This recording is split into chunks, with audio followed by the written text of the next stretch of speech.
Hello everybody, and thank you for joining me for another tier list. Today we're going to be going through the discography of David Sylvian, and this is an episode that I've been wanting to do for quite some time. Obviously, it goes without saying that David Sylvian is a truly unique artist who really caught my ear when I first heard him, and seeing him evolve as a songwriter from his early days in Japan into his solo work and his collaborations from the 80s and onward is a really fascinating evolution to watch play out. And I think very few other artists have followed a similar trajectory to David Sylvian. One other person that always comes to mind is Scott Walker, who I feel like followed a very similar path to David Sylvian. When you look at their earlier albums and then their later albums, it's really incredible to see how much their sound changed over the years and how ambitious, daring, and fearless they were to write music that was completely genuine to who they were, no matter how weird it might come across to a layman. And very few artists are like that, and I think David Sylvian is just a truly unique person that has left some very awesome and significant contributions to the world of music, and I'm just very excited to have finally gotten around to making this video. And for anybody who is interested, I've already done a video ranking all of the Japan albums, so feel free to check that one out. That will be in the tier list playlist, which is linked in the comments and the description, so be sure to check that one out as well. And what I'm going to do today is go through his 9 studio albums, starting with Brilliant Trees and going up to There's a Light That Enters Houses with No Other House in Sight. And with that album that I just mentioned, as well as When Loud Weather Buffeted Naima, I'm not 100% sure if those are actually considered studio albums because they're just one long composition. But regardless of that, it still is music that was released under the name David Sylvian, and it is listed as part of his discography on Wikipedia, so maybe it is technically not considered a studio album. Maybe it is, I'm not sure. But just for the sake of numbering each of these albums chronologically, I will be counting them as studio albums, but if I am wrong in naming them that, please let me know in the comments because I wasn't exactly sure how to categorize those two pieces of work, and I also will be excluding collaboration albums on this as well. But I will go through his 9 studio albums and I will score each of them on this tier list, with S being the highest and D being the lowest, and I'll talk a little bit about each album, let you know my thoughts, and we will see where we end up. And please feel free to let me know your thoughts in the comments, where you agree and disagree and how you would rank these 9 albums. I would love to hear your thoughts. Alright, I think that's about it. Let's jump right into it. Okay, starting out, we have his debut studio album from 1984 titled Brilliant Trees, and this one gets an easy S. Absolutely incredible debut album, and in my opinion, one of the best albums of 1984 as well. And as far as ranking goes, this would go down as my second favorite David Sylvian record.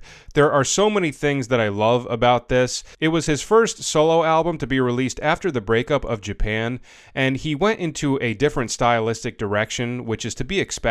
I would say the majority of this album is in that spacey, ambient, dark, art rock sort of realm, but also has some elements of funk and jazz on select tracks as well that adds a really nice little variety throughout the song listing.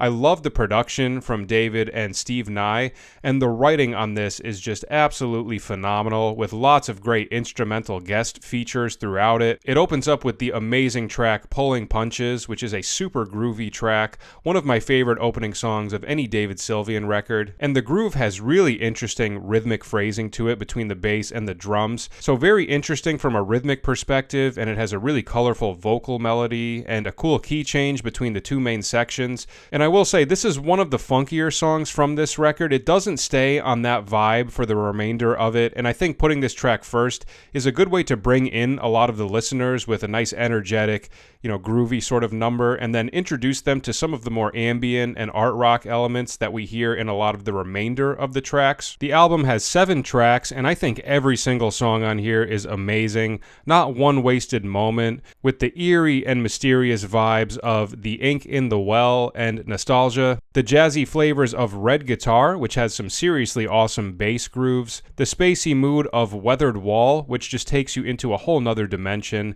the equally mysterious and eerie vibes of Backwaters, which again has some really cool bass lines, and the closing title track, Brilliant Trees, which is one of the most beautiful ballads that David Sylvian has ever written, in my opinion, and probably my favorite closing track of any of his albums. The chord movement is so pretty, and the vocal melody on top of it is just absolutely gorgeous. gorgeous and wraps up the album in the most satisfying way possible. So I think he knocked it out of the park with this one. I don't think he could have put out a better debut album. And like I said, this is my second favorite record of his discography, so I hold it in very high regard and would definitely consider it one of the best records to come out of 1984. So an incredible album. This one gets an easy S.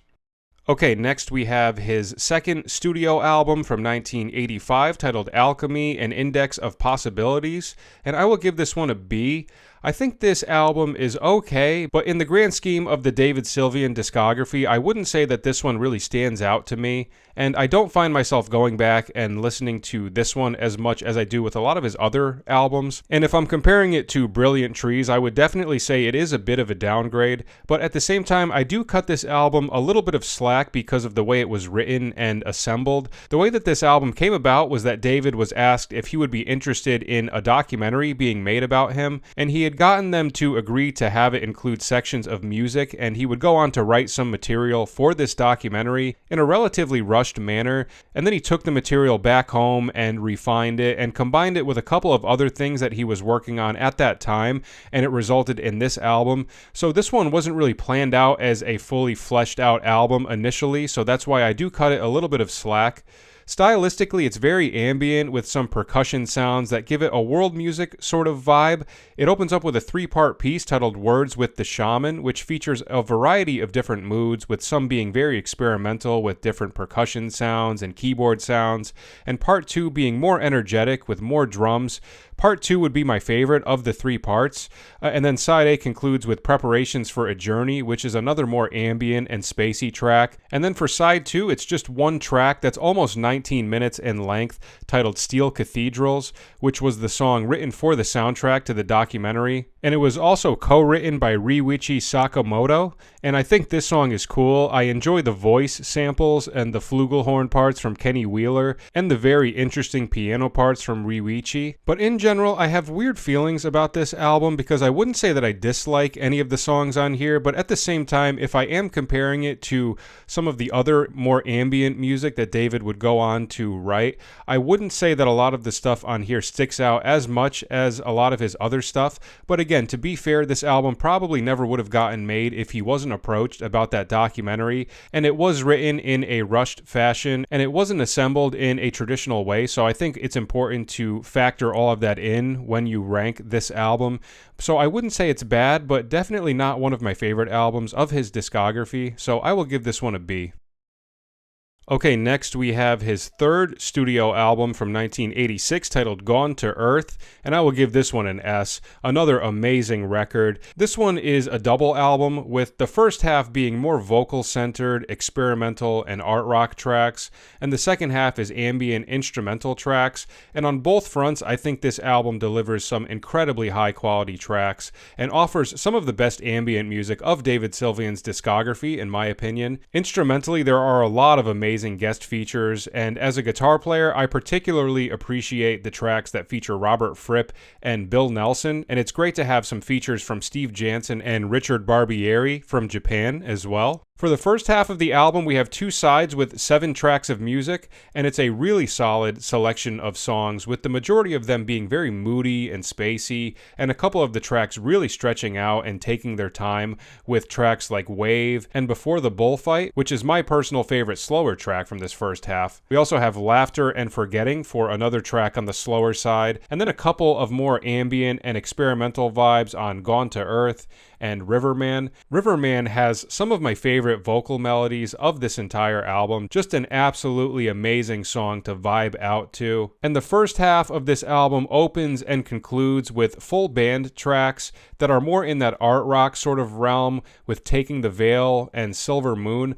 Both are incredible songs to open and close these 2 sides. Taking the Veil is a little more dark and mysterious, and Silver Moon is just a very beautiful and serene track that concludes the vocal portion of this album in the nicest way possible. Silver Moon would probably be my favorite track from the first half of the record. Then we enter side C and D, which brings us into the full-blown ambient instrumental territory with some incredible tracks with lush and euphoric textures and incredible atmospheres atmospheres that are being set. The variety in the instrumentation from track to track is also very effective in giving each song its own unique character and setting a different kind of mood, with some being more keyboard and electronic centered and others being more guitar centered, and then some of the tracks combining these two different sounds in a very nice way.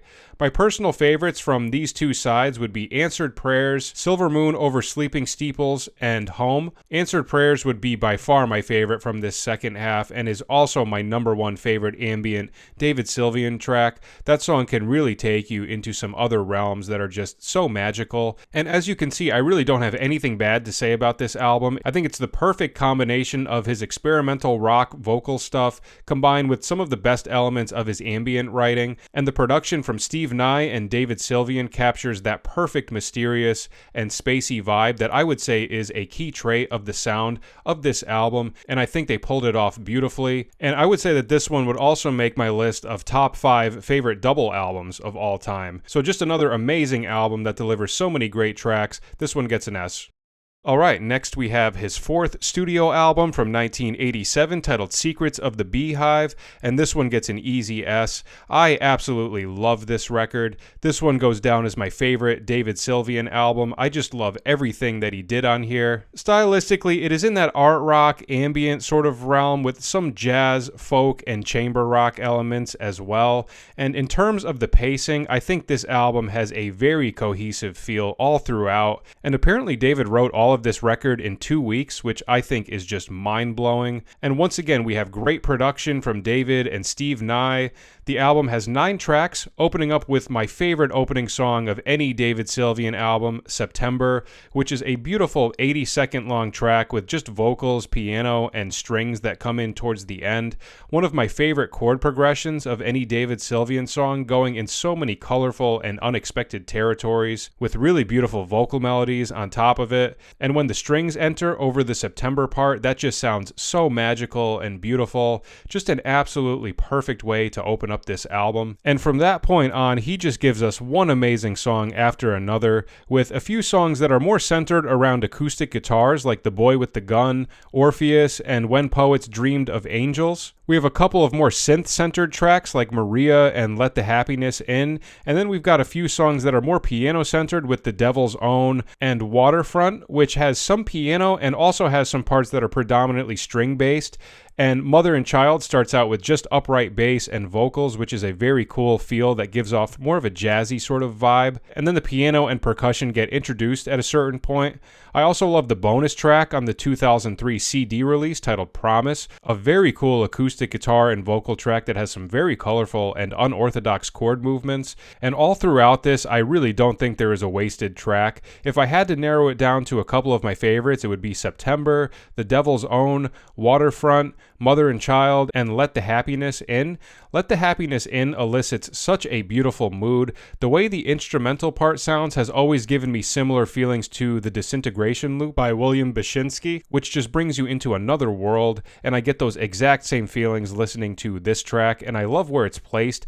In the track listing, I think it's a great second to last song to set up that final track beautifully. So I absolutely love this record. In my opinion, it's probably the best album to come out of 1987. And not only that, this one would also make my top 10 favorite albums to come out of the entire decade of the 80s. So this is my number one favorite album of his discography. This one gets an easy S.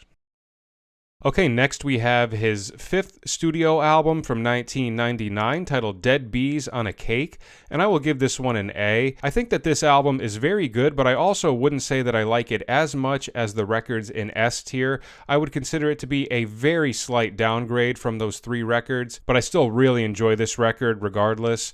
Stylistically, this album is in that art rock realm, and initially when he started writing this, he had met with Ryuichi Sakamoto, who was initially co-producing the project with him, but it didn't end up working out, and the same thing had happened when he tried working with other musicians, so he was left with a lot of recordings from these sessions, and he started sampling and reconstructing them himself, which resulted in this album, and I think he did a great job with that. The album is 14 tracks long, and because of the fact that it has the most tracks of any of his albums up to this point, that's probably the main reason why I put it in A tier, because I will say I don't love every single track on here, but I would say about 80% 85% of this album is incredible. I really love the opening song, I Surrender. It's got such a cool vibe and has those classic, colorful, and tasteful David Sylvian vocal melodies and chord progressions.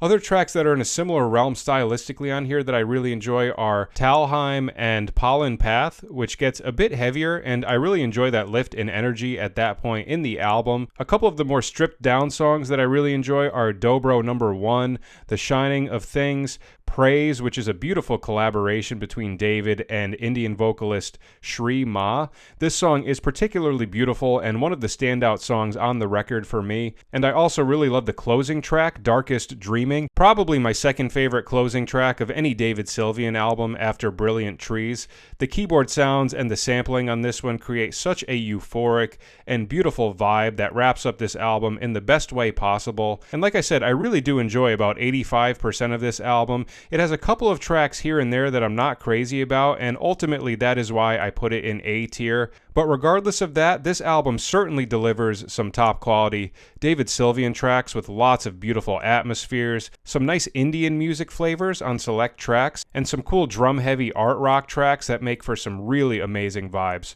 So a very good album. I will give this one an A. Okay, next we have his 6th studio album from 2003 titled Blemish, and I will also give this one an A. I think this is a very cool and very interesting album, and this record was the first one to be recorded in David's new home studio that he had built at the time after he had parted ways with Virgin Records, and I would say that this record marked a significant turning point in David Sylvian's compositional style. This one goes much deeper into that experimental avant-garde and free improv sort of territory, with most of the music on here being centered around electronics, guitar, and voice, with David performing half of the album and then featuring experimental guitarist Derek Bailey and Christian Finesse on electronics for the other half. And the juxtaposition of these two different instruments and textures makes for a very nice contrasting mood throughout these tracks. A lot of the songs on here are very tonally ambiguous, with some of the songs being completely atonal, with most of them being the ones that feature the guitar, but it also features a couple of more spacey and meditative tracks that are within a tonal center, with the songs Blemish, The Only Daughter, The Heart Knows Better, and the closing track, A Fire in the Forest, which is another incredible closing track. And after going back and revisiting these albums for this video, it made me realize that David really always kills it with the final songs on all of his albums. I think that is one of his strong points. And I think it was a very good choice on his part to feature a couple of tracks that were a little bit less dissonant and tense. Not that I take issue with the more dissonant songs, because I do think they are very fascinating, but at the same time, I do think that if every song on this album was within that stylistic territory, it would have been a little bit of a harder listen for me personally, and I find that the couple of more tonal tracks balance out this album just very nicely. And as a guitar player, I really appreciate the stuff that Derek Bailey is doing throughout this. He's playing some really bizarre and unorthodox stuff that is unlike anything that I've heard from any other guitar player, and we can hear that on tracks like The Good Son, She Is Not, and How Little We Need to Be Happy. I will say that of all the records that he has released so far, this one is definitely the most acquired taste. If you're not into, more tense avant-garde free improv sort of stuff, this may not resonate with you, and that's completely understandable, but I find this album very enjoyable. I will say that it is a record that I can't just listen to at any given time. I do need to be in a particular mood to take in a lot of this stuff, but when I'm in the right mood, it's a very enjoyable experience with some great vocal work from David, as well as the very unique avant-garde guitar work of Derek Bailey and the very unique use of electronics from Christian Finesse. So another solid album, and a record that I think really marked a turning point in the stylistic territories that David was going to continue to explore on future albums. So I will give this one an A. Okay, next we have When Loud Weather Buffeted Naima from 2007. And unfortunately, I'm going to give this one a C. I do have a harder time with this one. I've given it a few chances, but I think this one is just a little too minimalistic for me. This is one 70-minute long track, and it's a soundtrack to a Japanese installation, and it's a very atmospheric ambient sound environment with lots of different nature sounds and fragments of musical performances sprinkled throughout it from 5 different musicians. And for me, If I treat this as a long ambient sort of meditative track with some twists and turns throughout it, it can be an enjoyable experience, but at the same time, if I'm comparing it to the rest of his discography, I wouldn't say that this is a piece that I find myself really ever going back to listen to. And it's obviously significantly different from his earlier albums. I do appreciate the artistic and experimental nature of the track, and I think listeners need to go into this one treating it as an art piece because it's very much unlike anything else that he had put out up to this point, and for me, I appreciate it for what it is, but I wouldn't say that it stands out to me in the grand scheme of his discography, and like I said, I need to be in a very, very particular mood to listen to this one and go on that sort of meditative journey through this 70-minute piece. So it is interesting to say the least, but not my favorite of his, but I do appreciate it for what it is, but unfortunately I'm going to have to give this one a C. Okay, next we have Manaon from 2009, and I will give this a B. I have conflicting thoughts about this album because there are definitely some things about it that I really enjoy, but at the same time there are certain elements of this record that I do find a little bit challenging at times. This album was created in a free improvisation style. There was nothing written going into it, and the music for each song was developed by different combinations of musicians, and David would write and record vocals over it afterwards. It's got 9 songs, and stylistically this one picks up where he had left off on the Blemish album, but it goes even deeper into the avant-garde, experimental, and atonal realm, with really only one song on this album having any sort of tonal center, which would be the opening track, which is a very pretty track titled Small Metal Gods, and it brings the album in on a more stripped down and spacey acoustic guitar and vocal-centered vibe with some background sound effects, but is very much tonal and not really in that avant-garde realm yet, so it can definitely lead some listeners to think that this album will be less experimental and dissonant than it ends up being, because once we get to song 2, the music becomes very tonally ambiguous with lots of tension and just free improvisation with all sorts of dissonant notes and unique instrument combinations, and because of the more avant-garde nature of the rest of this album, I would say that stylistically this one is definitely more of an acquired taste, and for me personally, I do like the blending that he did on the Blemish album a little bit more, and I think it provides a little more tension and release, which for me makes for a more enjoyable listening experience.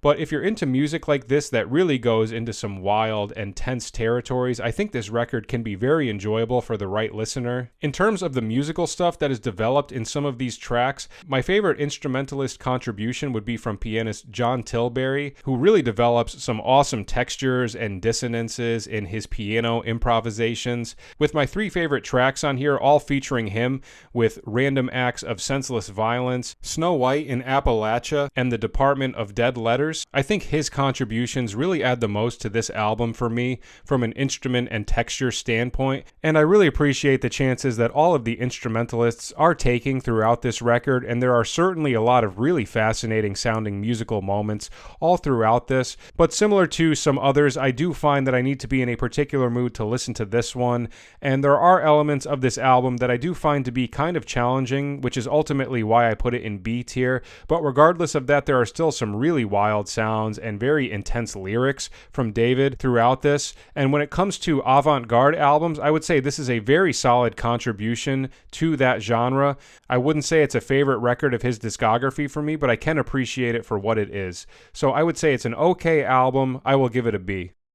Okay, lastly, we have There's a Light That Enters Houses with No Other House in Sight from 2014, and this might surprise some people, but I'm actually going to give this one an A. I really enjoy this piece. I think it is very effectively constructed. Instrumentally, I love what's going on. I love the spoken word elements as well. Just everything about this track just really keeps my attention and keeps me on the edge of my seat. This is a single 64-minute composition which features spoken word by poet Franz Wright, who David had traveled to meet at his house in Massachusetts and got recordings of the poetry that is scattered throughout this piece. And Franz was actually very sick, and he would die a year after this album was released, and it's great that he was able to contribute on this in spite of his sickness. The piece also features John Tilbury returning on piano and Christian Finesse back on guitar, and I really like that we're getting both of them together on this record because Christian Finesse was one of my favorite parts of the Blemish Blemish album, and John Tilbury was one of my favorite parts of Manaon, and the timbre of Franz Wright's voice is very unique and lends itself to this eerie sort of spoken word that also has some elements of dark humor flavored into it, and it works really well in conjunction with the ambient improvisation that happens throughout it. And I really love the way Christian and John work off of one another and alternate the leading roles from a musical perspective. They both have really amazing abilities when it comes to avant-garde free improvisation, and I think their contributions on this piece cannot be overstated. And while I do have the same feelings with this one that I do with a lot of the other avant-garde Sylvian stuff, where I do need to be in a particular mood to listen to it, I would say that this is one of his most enjoyable avant-garde works, and it can be appreciated on many different fronts from a musical standpoint as well as a poetry standpoint. And I just really love the disorienting and ominous sort of mood that you get when you listen to this piece. So I would say it's an upgrade from his previous two avant-garde releases, and I love everybody included on this piece between John Tilbury, Christian Finesse, and Franz Wright with the spoken word elements. So a very enjoyable piece. I will give this one an A. Alright, so that is it. We went through his 9 studio albums, and this is what I came up with. What a fascinating journey that you go through when you listen to this discography. Starting out with more of the art rock stuff on the earlier albums, and then hearing some of the ambient stuff start to creep in more and more, and then getting more into the avant-garde, experimental, free improvisation territory, which is what the majority of his newer works consists of. And I haven't heard very much from David Sylvian as of late. I don't know if he has any musical plans in the future, but anytime he puts out a piece of work, you can guarantee that it is going to be wild and sound unlike anything else that you've ever heard before. And there are very few artists that are as daring and as genuine as he is, and I really appreciate his fearlessness to continue to expand his sound and explore any territories that he wants, regardless of how it may come off to some people. So that is it for today. Thank you so much for listening. I hope it was enjoyable. And if you are interested, please feel free to check out some of my other tier lists, which will be linked in the comments and the descriptions, and see if there's anything else that you might like. And like I said, please feel free to let me know your thoughts in the comments, where you agree and disagree and how you would rank these 9 albums. I would love to hear your thoughts. All right, that is it for today. Thanks again for watching, and I will see you at the next video. Take care.